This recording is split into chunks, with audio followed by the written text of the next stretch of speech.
These are Aster's boys. Being goofy. Come on, boys.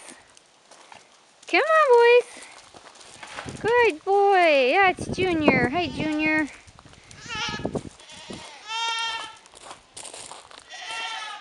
Hey. Just look at how wide these guys are at the escutcheon arch, and as they move around, they move out naturally wide. You don't have to make them look that way, they just are.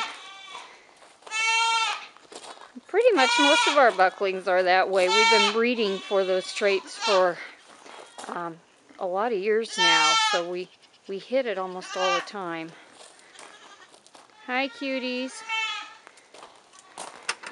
Bubbies. You get to see our barnyard stuff that we collect with my husband not feeling well right now. Just collecting stuff. Hey guys, I don't need you walking on that. Think they're gonna listen? Of course not. Come on, bubbies.